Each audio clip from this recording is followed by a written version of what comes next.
All right. Okay, we're learning something new every day. Now let's see if we can go also. I wonder if it'll simultaneously go live on Facebook, or if it can only go broadcasting in one place.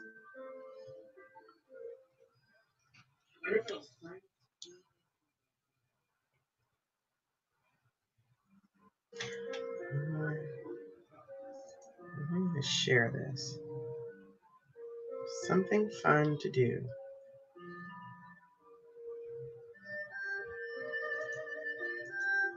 Okay. We're about to get fancy here, guys. We're sharing.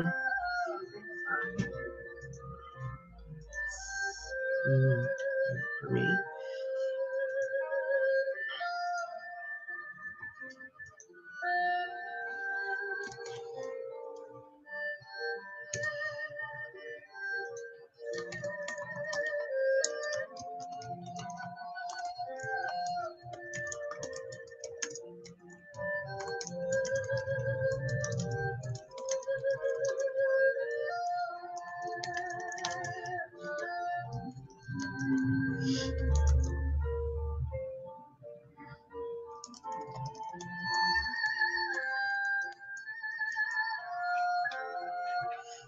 All right. Having some fun. Okay. So I don't think I need to see that anymore.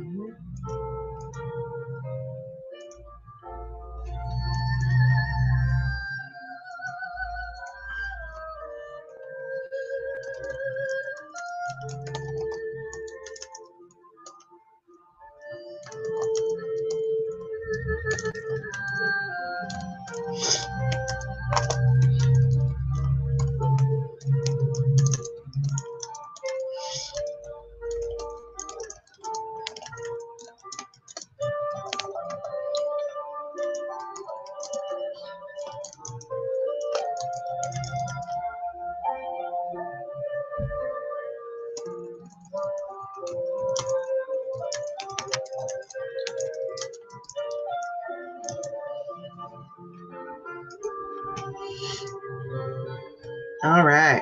So it might be a little bit of a delay.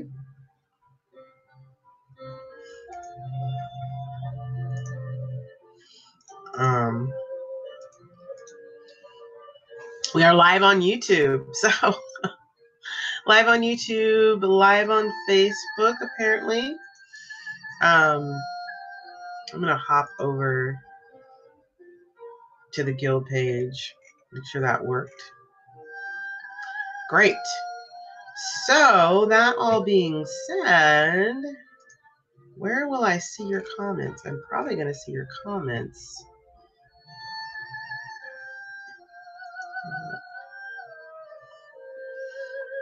Okay.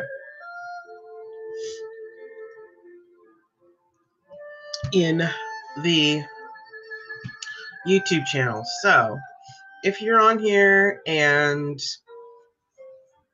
and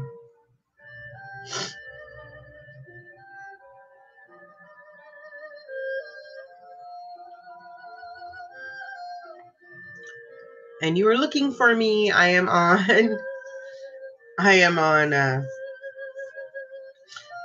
the link in the Facebook, or of course you can PM me or sign up with your link.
Okay. So thanks for those of you that found me.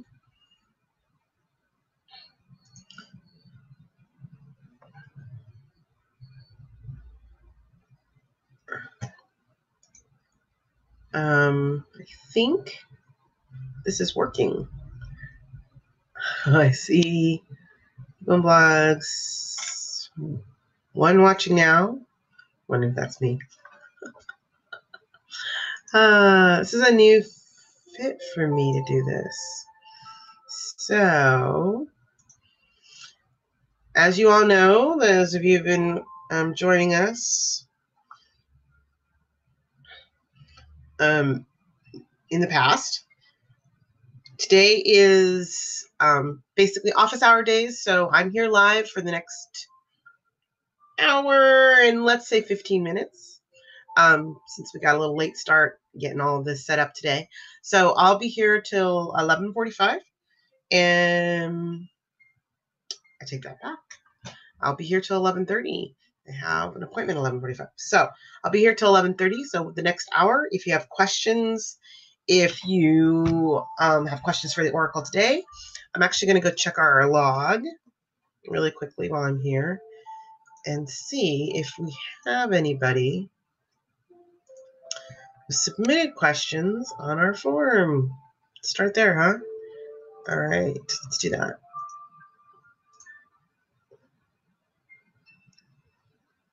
I feel like I did get a question the other day, so let's do that. Make sure that we don't miss any of those questions today.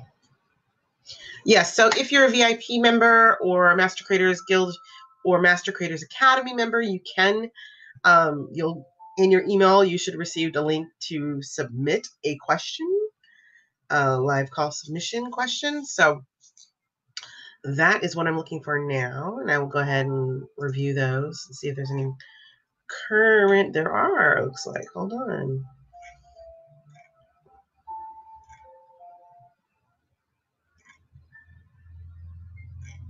All right. You know, one question I did get recently I think is probably good to answer here. From a client that in regards to how did she put it? Let's check back in here.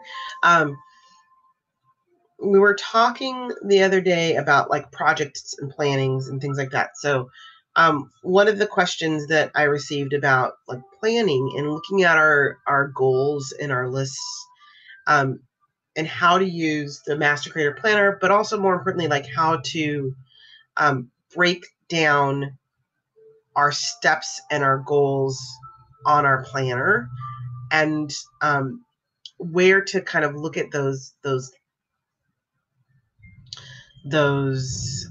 tasks versus leaps of faith, which is kind of a common question. So I think that's a good one to speak of today. So when we think about making a big or having a big goal, having a big project on our plate, one of the things for myself as a master creator that that I teach my clients is that it's not enough just to do all of the task-oriented things related to that. When we want to utilize the law of attraction, that there is another step, another layer, if you will, that allows for that attraction to be magnified. So the one thing that I come back to as one of the steps in my program is what I call the leap of faith. Now, the way that the leap of faith works best, okay, the way it's designed to work, is that you are stretching yourself into that new vision of whatever it is you're trying to create. So imagine, if you will, that you want to create a new business project. And your business project is completely different than your current job, right? Whether that's working for someone else or just a different business avenue. When you look at taking a leap of faith towards that new project, it's important to not only look at where you want to end up, right? What it is that job entails. So if, for example, you wanted to become a chef, you could do a lot of things to find out how to become a chef. So there are a lot of little tasks oriented around getting towards that goal. There's a whole nother level of attraction that happens when you imagine yourself stepping into the role of being a chef. So looking at a leap of faith is like, how can I try this on? How can I experience it and share with the universe that I'm ready to be this new thing or to have this new thing in my life? So for example, perhaps signing up for a course at a well-known chef's either online course or in-person course where you actually get out there and utilize skills or tools that you would to become a chef. It's a bit of staking a claim and letting the universe know that's where you're going. Now, what makes the leap of faith a little different is that it should stretch you. It should stretch your imagination. It may even stretch your resources. You might have to dig deep to make it happen. And it should definitely feel like once you get it done, whatever that leap of faith is, you feel connected. You're excited about the opportunity that you're moving toward, right? So keep that in mind as you're looking at a leap of faith and you're looking at tasks, when you're looking at your goals, there should be things that you're doing to move yourself forward, if you want to use the law of attraction, that are a little different than perhaps researching different, in this scenario, cooking schools, for example.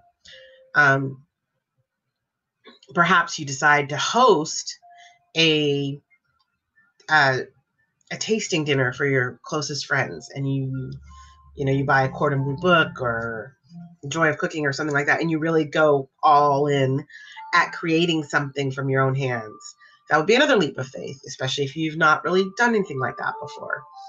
So the concept really is to ignite inside yourself the thing that you are going to be creating, and to bring yourself closer in alignment with what it feels like to be there when you achieve your goal. So I think that's a really good, and it's a very common question, because when people pull out like their planner, for example, we talk a lot about goals, talk about steps, things like that. And then there is this goal tracker.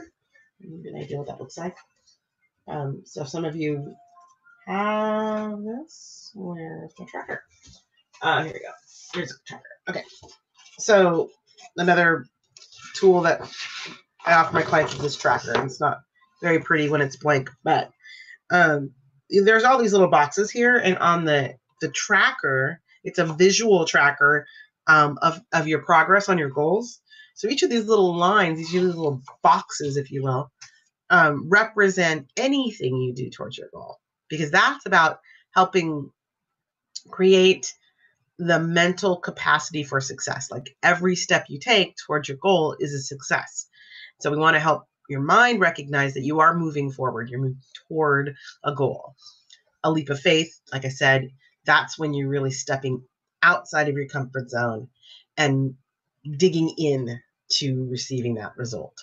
So for me and my experience over the last 20 some years is that those two things combined, doing the daily work, if you will, kind of doing all the steps that are easy to do, things everyone should do to get to a result. Those are important, obviously. It's how you build towards something. And to really help catapult you further, taking those leaps of faith really starts to help magnetize the universe working on your behalf. So it's like you're doing your part, right? You're taking those little steps. And then you're leaning in with these leaps of faith to let the universe know exactly what you want and exactly where you're going. And in a way, it's, it's you showing you have your skin in the game and that you're very serious about wanting this achievement. So I highly recommend it, whether you've done, whether you've read the Power Plan book, whether you're doing the Master Creators Fundamentals course online, whether you've done the Power Plan live groups before with me, that's something that is a constant for you if you're looking at creating goals, and I'm guessing if you're watching this, you are, that those are tools that are fundamentals of success for achieving goals. In my experience, those are the things that really help people to kind of harness that energy and move forward. So I recommend that highly. So I'm actually going to hop over onto the YouTube channel and make sure I don't have any questions happening, because I'm not seeing any edits. And I will also check in on the page. Make sure we're not getting anything there. All right. Okay. Yeah, let me see if I can go in here now and try to get back on Facebook. I don't know if it's going to let me do that now if I'm already. Yeah. This is interesting, though. Let's try something. Let's see. I don't think I can. Yep. We are live on YouTube today, so that's where we're going to be. I was just trying to see if I can make it go live elsewise. Hold on. May receive.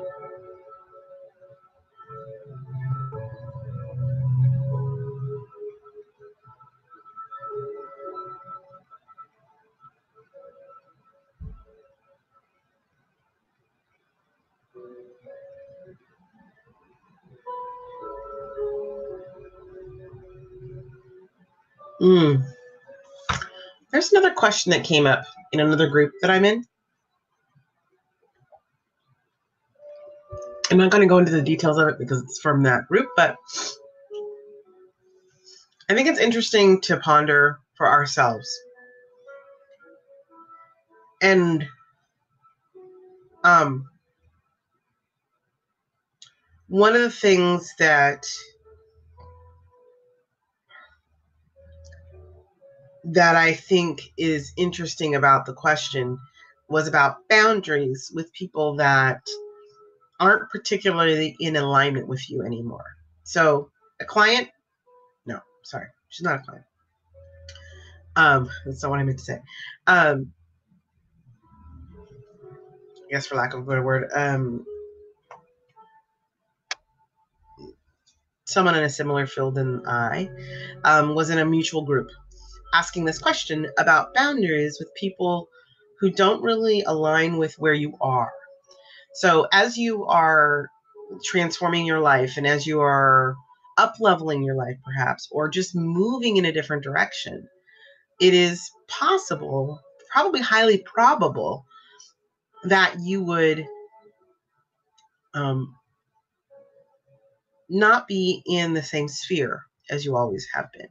And so some of the people that you used to hang out with, used to spend time with, aren't really in alignment with where you are going or what you're up to.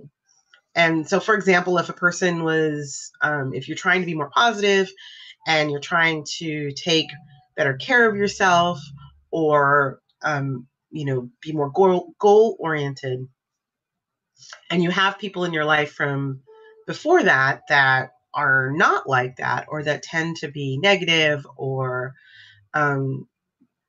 maybe that when they're around you, there's that kind of pity party that happens where they're used to you kind of jumping in and complaining with them about how things are, or rallying against the world, or all those things. And her question was interesting. She said, what?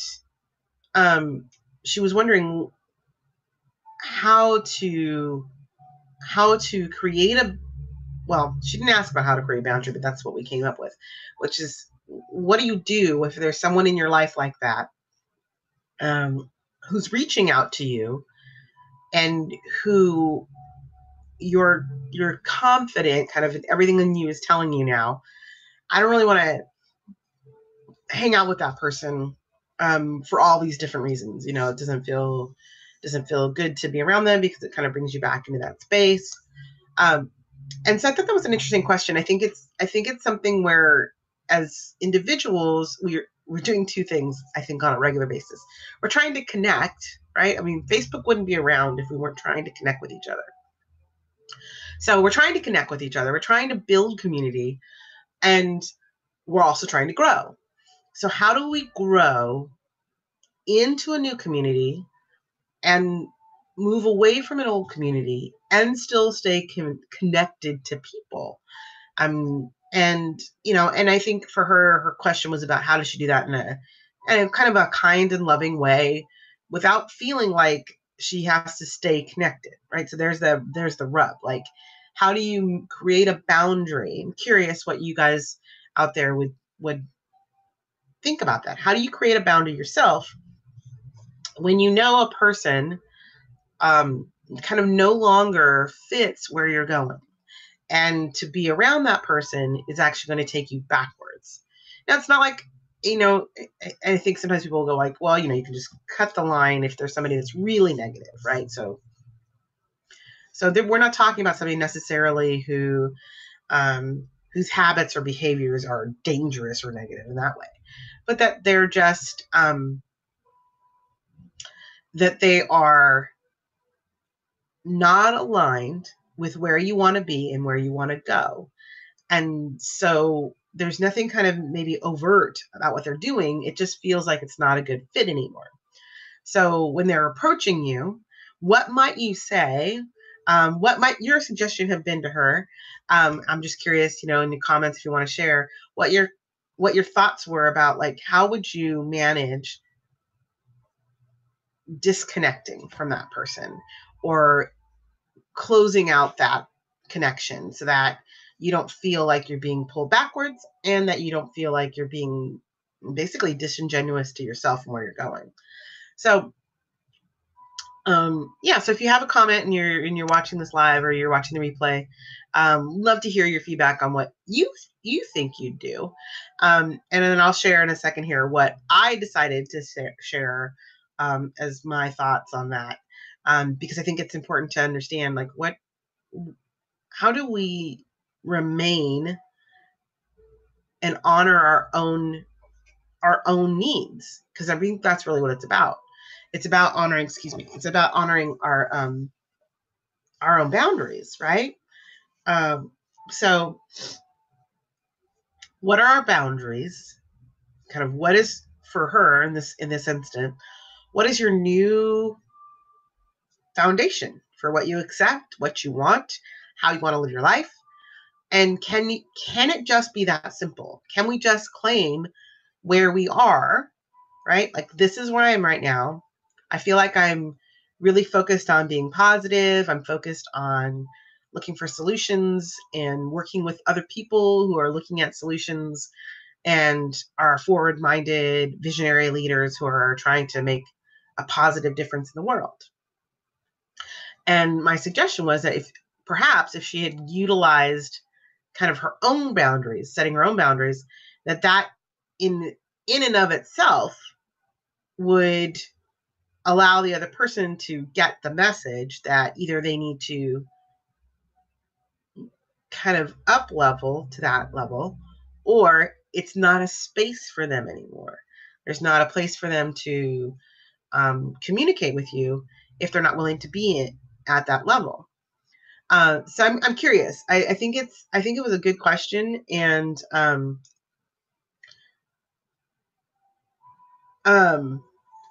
I think that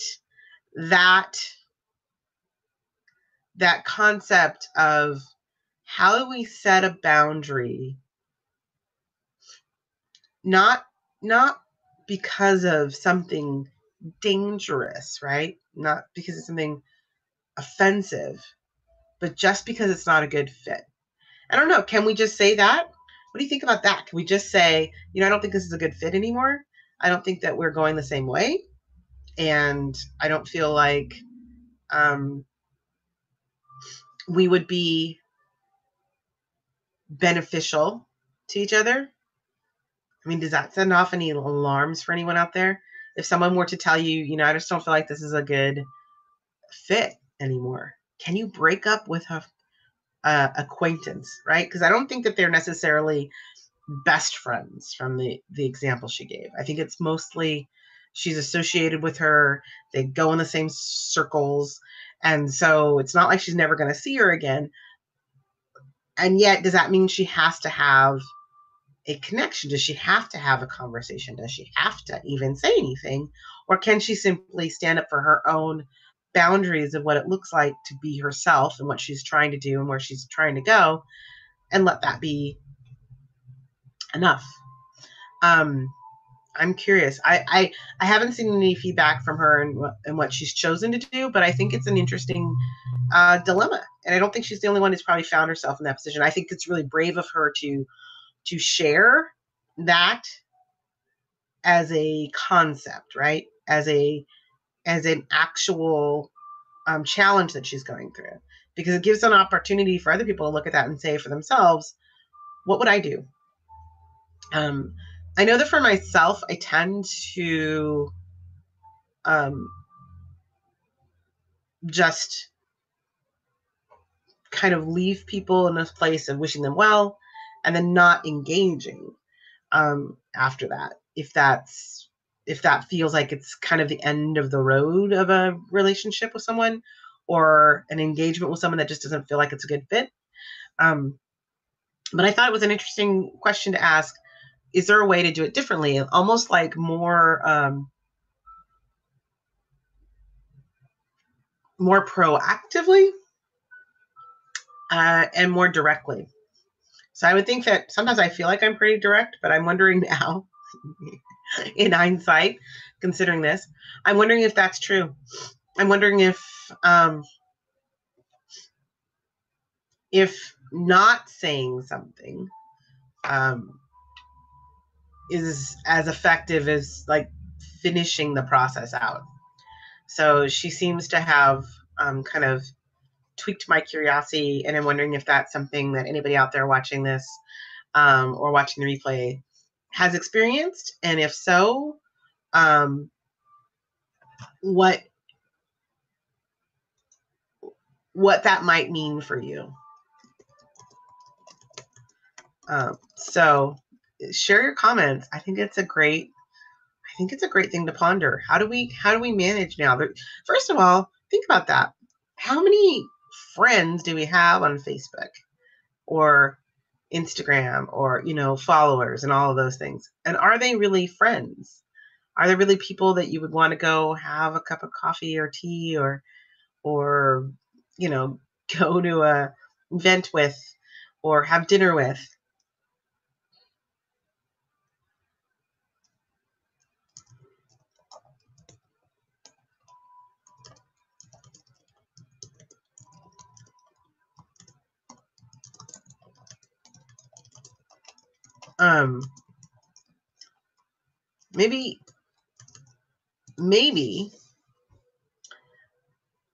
Maybe that's part of the challenge, right? Maybe that's part of the challenge, is that we have so many people that we're connected to, and yet we're not really connected to them, right? Like, we can be in networking groups and we can be in associations of hundreds, if not thousands of people. Do we really know those people? Do we really want to know them? I think it's one thing to say, yeah, let's be connected, like, because we either, if, for example, if it's an association, let's be connected because we have a similar philosophy or we have a similar training style, modality, for example. Excuse me. Apologize for that. However, does that mean that we have to talk and spend time together just because we belong to the same association. It's weird to me because I think it kind of goes back to, you know, there are organizations, there are associations out there right now that try to create this tribe. But how big does a tribe get before it's no longer a tribe? And it becomes a community, and then it becomes a country of its own, right? Like a nation of people. Because you can't really, I think, realistically get along with everybody in a group of thousands. There's going to be some people with different opinions or views that don't align with you. And yet maybe a part of what you believe in or a part of what you've experienced is the same. So is it okay, and does it have to be a negative if you don't associate outside of like an event with people in the association? Does it have to be like everybody's great, everybody's perfect, we all get along, because we're all members of this tribe? Or like a family, are there going to be people that you're closer to in the tribe and people that perhaps have their own little pockets that don't necessarily align with your philosophies and ways of being, and it's okay for them to be there? And then we can kind of go out from there, right? And say, well, it's almost like a global situation because it's just a microcosm of the macrocosm of life. Like there are going to be people in your life that you went to school with that you didn't necessarily get along with that are different now than they were when they were in school, and they might cross your path someday. Do you have to, is there's like some obligation to connect with them just because you went to the same school?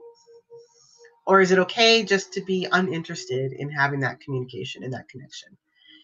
And I think that's kind of where we tie back to then, what do you do about it? How do you handle that? And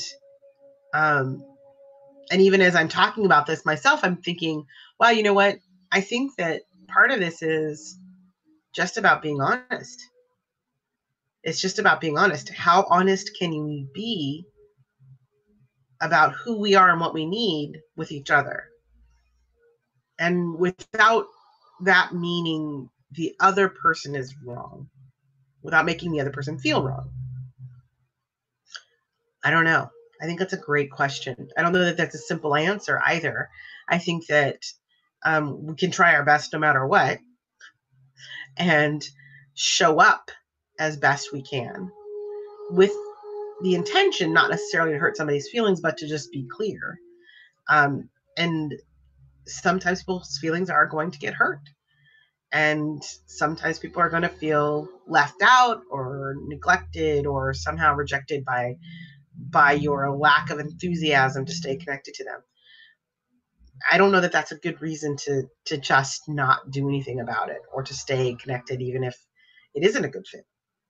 So, so that was it came up to me. It just popped in my head as I was thinking about questions that I've heard recently that are interesting. And that was definitely one that made me think, wow, I answered her that way. And I'm curious, I probably could go back and check in. I'm curious whether or not how she ended up handling it. Because I think she liked some of the suggestions the people that had commented, provided with her comment. But I'm just curious what she ended up doing, because I think it's,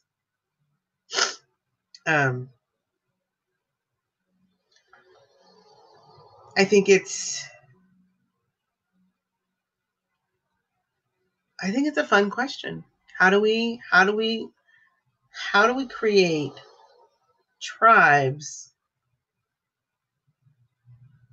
without losing our individuality? Is that possible?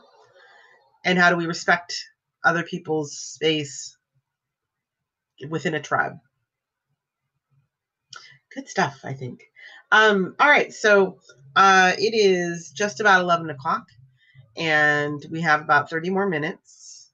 I will keep this, I'm going to keep the YouTube up. So if you are following this on Facebook or you've gone to Facebook and found the link, the chat can be in there. So just if you want to say something to me, you can go ahead and just say something on the chat in YouTube.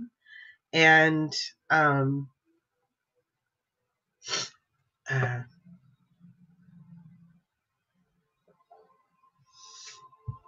I'll answer your questions from there. Otherwise, I'm going to keep doing some work here at my desk. Like I said, this is Oracle Live. I am live office hours. And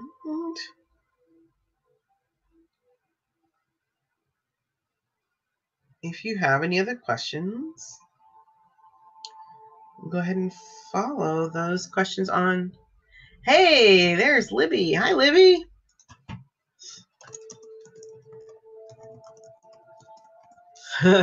She just noticed I was on. Yes, well, thanks for noticing.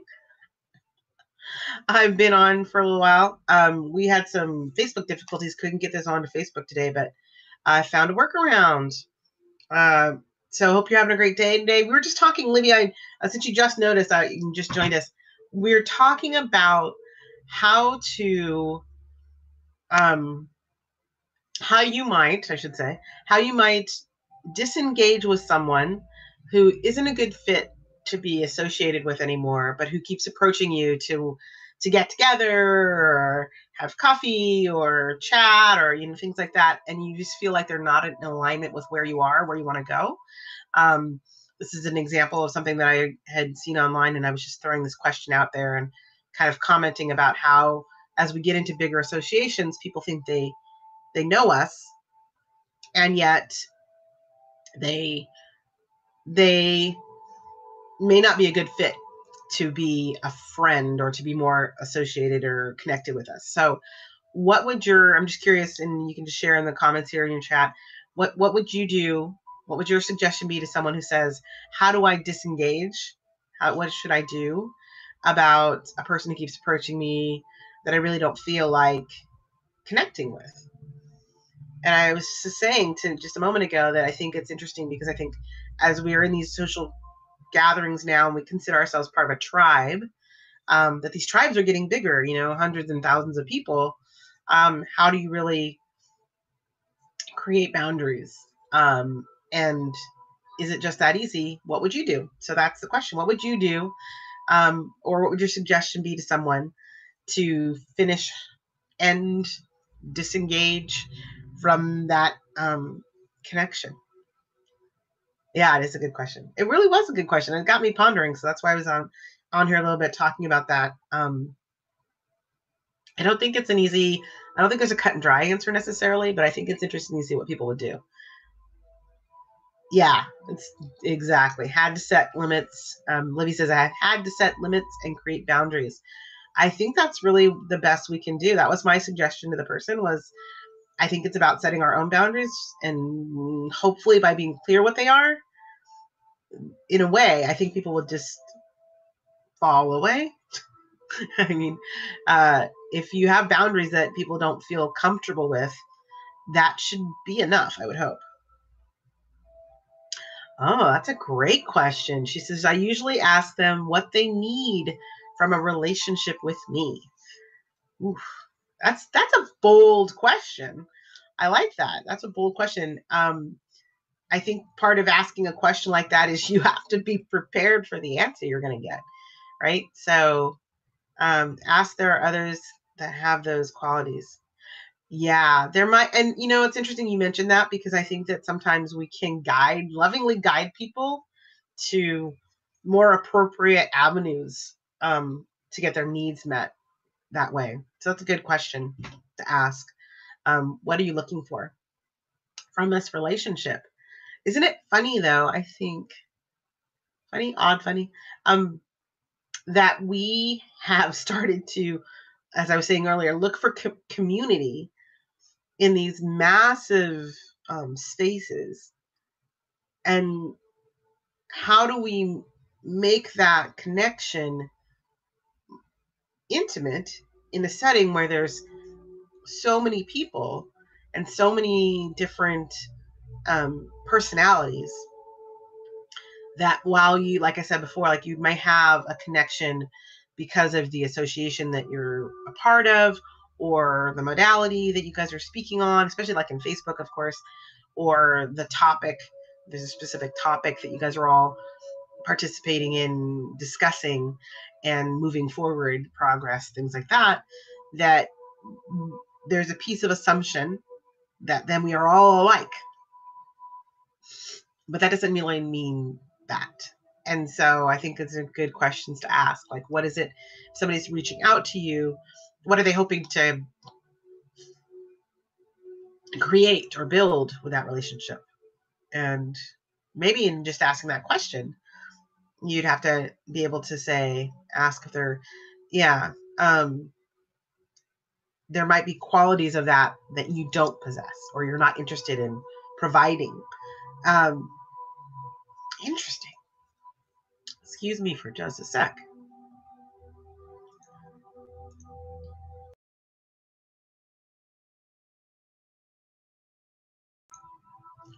There we go. So yeah,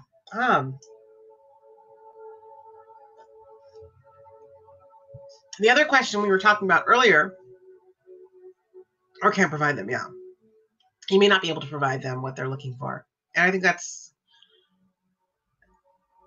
interesting. Like if you, so I'll ask you this, Libby. Have you ever had anybody who, if the shoe were on the other foot and you were the one approaching someone for a connection and they came back to you with, I'm not sure that we're a good fit, or I'm not sure I can provide that kind of relationship with you. I'm not interested in, I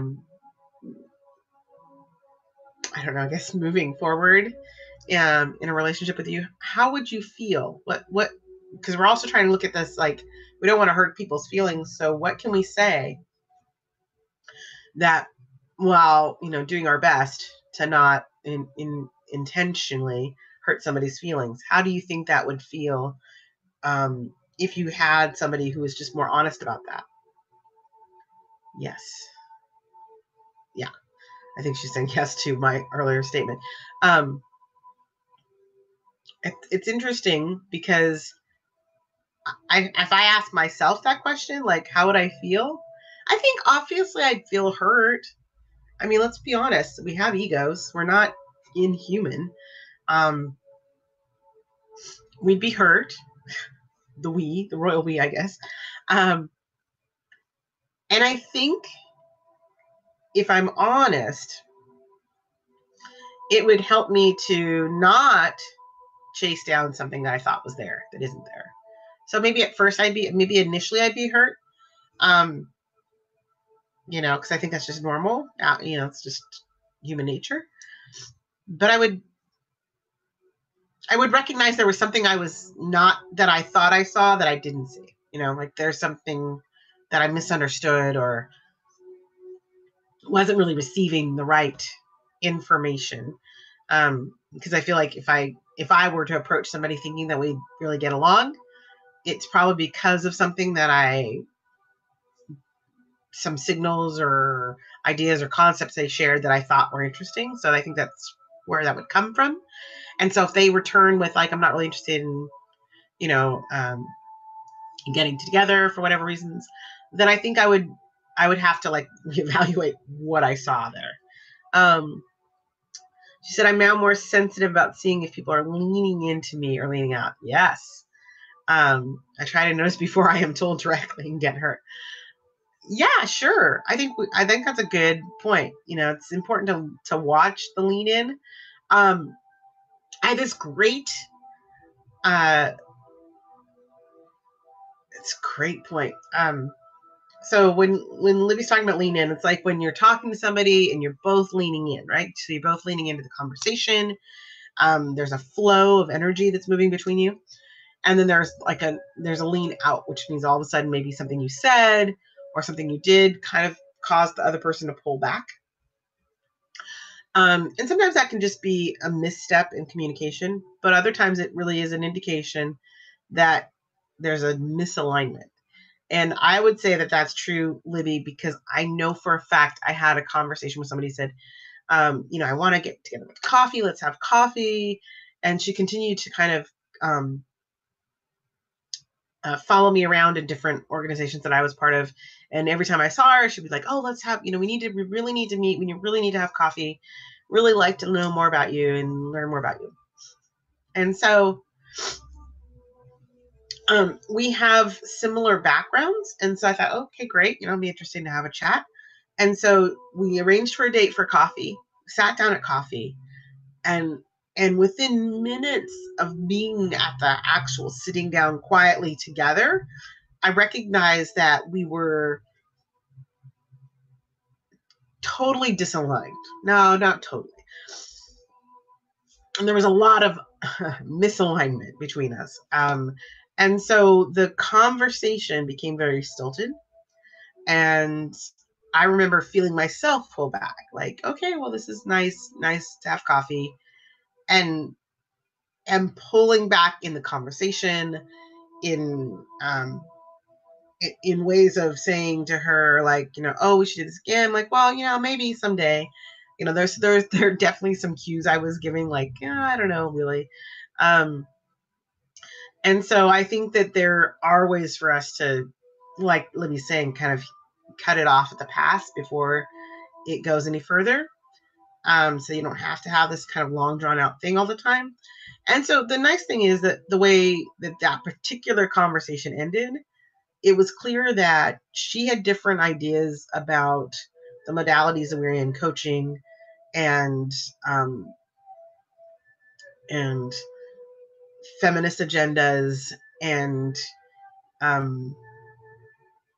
networking. So there's like kind of 3 topics we discussed that were completely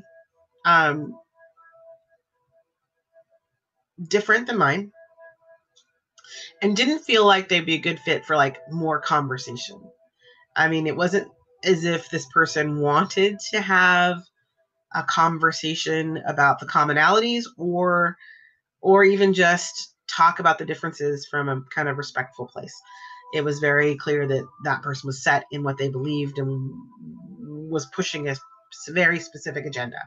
So I think that for me became clear in that conversation, so that at the end, it was my version of, I wish you well, and I hope that things work out for you. It sounds like you've got a lot going on that you're going to be taking on, and I hope that works out for you. And so I've seen her since then, and it's left us at a place where there's a mutual respect, but no true friendly connection. And I think that that's okay. Like, she's a person who does her thing in the coaching industry the way she does it, and I think it's fine. I'm sure it works for her clients that she has that seek her out because of her philosophy and her stance. And I'm okay with that. I hope in retrospect that she's okay with the way I do what I do as well. And if not, I'm okay with that too. So I think that that's part of it. Like, we have to be able to just draw that line in the sand. And sometimes that does take boundaries. So that's a good point. And yeah, don't get hurt. I don't know if we can not get hurt. I think we'll live. I think it's okay. I think we spend too much time sometimes trying not to get hurt. Libby says, I have had people who I served from the places I worked who wanted a friendship with me. Mm-hmm. I'm trying a friendship. It still is one-sided and not a friendship. That's a good one. If you're a service care provider of some sort, so if you're a coach or a therapist, and you're in association with other people, it can get complicated. I think the biggest thing there, it goes back to boundaries. I think it goes back to just setting clear boundaries. sometimes that's a time, that's a time related boundary. Like, for my friends who are friends, who I happen to also have worked with in the past, when we are in my office, I am a coach. I am your coach. I spend all my effort and energy in that space as a coach. If I see you outside and we're at an organizational gathering that we happen to both belong to, then I'm at that organizational gathering as a business leader and making friendly associations in that avenue, possibly business connections. And so there's a place where, perhaps we can have lunch, or we can have dinner at those kinds of events, or even have a cocktail or drink and chat on a friendly avenue. I feel I make that very clear by never bringing in, associating anything within the context of a session outside of that space, unless the person brings it up themselves and we're talking about it specifically in that moment. So I feel like that's, for me, that's a really, that's how I designate, like, here's the line. If I'm in a position to be with you outside of work and I am friendly with you, because I'm mostly friendly with all of my clients, try to double check 99.9% of the time, because I care for the clients that I work with. I have deep concern and care and love and, hope and all those things for my clients. So it's always part of it. But to me, it's just a matter of time and space. So in one given time and space, I put that hat on, if you will, of coach and oracle. And in the other, I lean more towards friendship. Yeah. So I think I think it's important. Libby says, I think so. I think it's important to just kind of keep the boundaries clear. And one way, Libby, this might be a thing to note, is one way that I do that, if I feel like for some reason that boundary is not being acknowledged.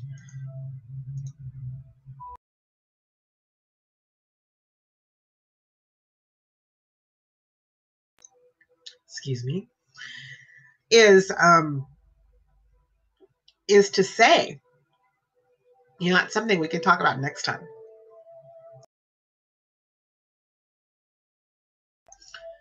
So, it's just about keeping honest. Okay. Good questions. Good comments. Excuse me.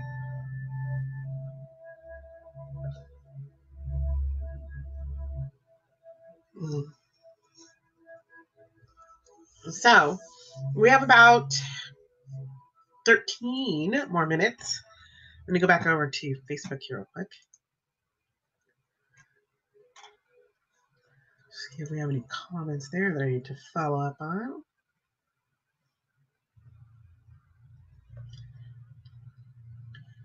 Alrighty. Ooh, I have a question since we're here.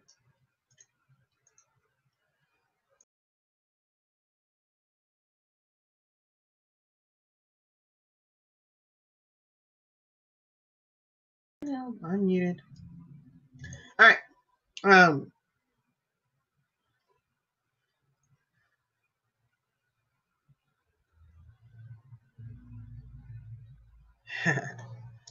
So, we have a second retreat coming up. So we have a retreat coming up for the Oracle, myself and Molly Mandelberg in February 18th through the 25th in Thailand, which is exciting. However, also, there will be a second retreat this year. So I would love to hear from people who are watching this who would love to go and spend some time doing some deep visioning work and having the space and the freedom to really kind of fully relax and get into their next year, their year ahead, if you will, feeling supported and getting tools and resources. A couple of things. I'm curious. So if you're watching this, Libby, who's still maybe out here, and you'd like to share, I'd love to hear a couple of things. Where would you want to go? Would you rather go someplace tropical? Oh, I should say, this will be in August of this year. So we're looking at places right now. We're also looking at about kind of what resources to bring to the event. So so two questions, a two-part question. One, where would you want to go? Someplace tropical, someplace luxurious. So in other words, maybe like a city locale in a really luxurious hotel, or someplace, I guess for lack of a better term, woodsy. So would you like to be more out in nature, or on the tropical island and or beach, or in the heart of a city in a luxurious hotel? So those are the three kind of options. Or something else, if you can think of something else, something fun. And then the next part is, what tools would you want to hone, or support would you need, do you feel, to make your next big leap in your business and, as I see it, your life? So what are the resources that you would want to be surrounded by while you were at that workshop, at that retreat? So what kind of things, tools would you need to make it worth it to step away from your life for a good week and participate in a really all-inclusive, immersive retreat? So that's, no matter where we go, that will be the setup, just so you know, that's not changing.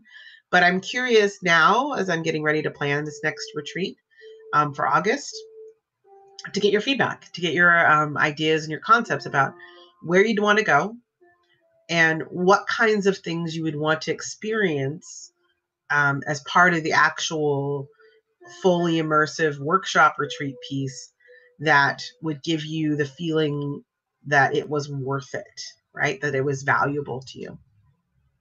So I'd love to hear your feedback. And of course, this will be shared on the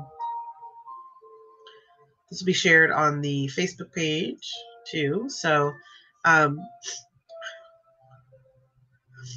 Muskoka? What? All right. What's Muskoka? Oh, pines. Yeah, so someplace in the pines. That's interesting you mentioned that, Libby. So the reason Thailand was chosen for February was really twofold. One, because obviously it's a very exotic location for most people. So I wanted people to be, there's something that happens when we leave our norm, right? So I wanted to be something out of the norm. That would put us in a place where there were some beautiful spaces, some luxury, but also something, like I said, that just really stretched our imaginations as to what's possible. So Thailand was a place where it was exotic enough, I think, that it took people out of their normal, let's go on a vacation. And it was guided to me through the Oracle. So the Oracle basically said, you're going to go on these two retreats, and the first one's going to be in February, and there were two options for that. One was Mexico, one was Thailand. And specifically in Mexico, it was going down to Tulum, which is amazing. However, because of the political climate, Mexico just didn't feel like a good potential for us this time. And it's not necessarily off the table for August. August, we're looking at some other options. So because it's August, and most people, wherever they are, it's already warm. There might be someplace It might be fun to go someplace cool. It might also be nice to be in a different environment. So really, we're going to be looking at what the environment will give the people that are coming. I have done retreats, Libby, in really beautiful, mountain retreat centers with water. It needs to be water, by the way. Yeah, I'm excited to go to Thailand for sure. I've done retreats in, the woods, with like rivers and hikes and things like that. And it is amazing, and it's beautiful to be among that kind of nature. So I'm not necessarily against that. Doesn't feel like a lean in right now for me, but it's great input. So I think that, we'll take all the input we can get, and we'll look at some options, some things that are out there. One of the ones that's definitely at the top of the list right now is Costa Rica. I've seen someone I know, someone I'm associated with, has a amazing retreat center there that I've seen some pictures of. It looks pretty awesome and gorgeous and fabulous. So we'll be looking around for some places. So keep that in mind. And as if you're a VIP member and you're watching this, remember, you'll still get half off of your registration for August as well. So we're about finished here. We've got about 5 more minutes, and then I'll be signing off for today. Hopefully next week we'll be able to get this going live in Facebook the way it's supposed to, but this is a good workaround, I think. Can you all go to Cuba yet? Oh man, I had a friend go to Cuba recently, and the pictures are phenomenal. I don't know. That's a good question, Libby. Cuba would be interesting. Again, I think it really depends on the spot, the locale there. I mean, Cuba's a huge place. So it would really depend on where we go specifically in Cuba. But yeah, you go often. Are you kidding me right now, Libby? Libby says she goes to Cuba often. I'm confused. Do you actually go to Cuba often? I find that fascinating. I have to learn more about that. Okay. Well, interesting. I wonder if you mean by we. Libby's in Canada. So I'm wondering if she's saying by Canadians. Oh, yes. Well, I do like my Canadian friends. So I'm not gonna, Canadians rock, Libby said. Well, I guess when you're Canadian, it's easy to go to Cuba. So there's something to be said to be Canadian. That's pretty funny. I don't know. I thought it would be interesting to go to Cuba. I don't know. I think I want to go someplace less politically charged, honestly, right now, because it's not the intention of the retreat. But if I were to find a location there, who knows? That might be a good one. So okay, so I like your enthusiasm for giving us insights, and I encourage everyone else who's watching the replay to do the same, because the more feedback we get, the better the retreat will be. And the more of you will come, and the more amazing it will be. I know that gathering together in these groups and having that really intense kind of sequestered time together is a really fertile way to make things shift and move in our lives. So I'm excited for the next retreat as well. I'm already excited for Thailand. I almost feel like it's already here. But there are 30 more days left. So if you are just hearing about this and you're like, what? You're going to Thailand? I want to go. I'm actually going to put in the comments right here that you can check it out, because we still have a couple of spots left. Creators Retreat. So it's bit.ly. I can't type in. There you go. Creators Retreat. So it's bit.ly. So www.bit.ly/creators retreat. And it tells you all about the actual retreat itself. But all we need right now is $1,000 deposit to secure your spot. And then by the end of the month, you'll have the balance due. It's an incredible location. It's called the Golden Buddha Resort. It's a island resort. We'll be traveling there by boat, long boat. and will be sequestered for 6 days. Sorry, what is it? 6 days, 5 nights. On the actual island.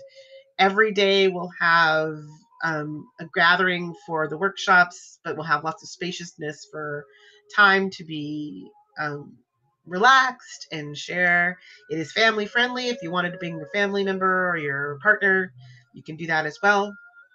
And like I said, there are a couple spots left. So yeah, it's not too late to sign up. If you've been considering it, we would love to have you.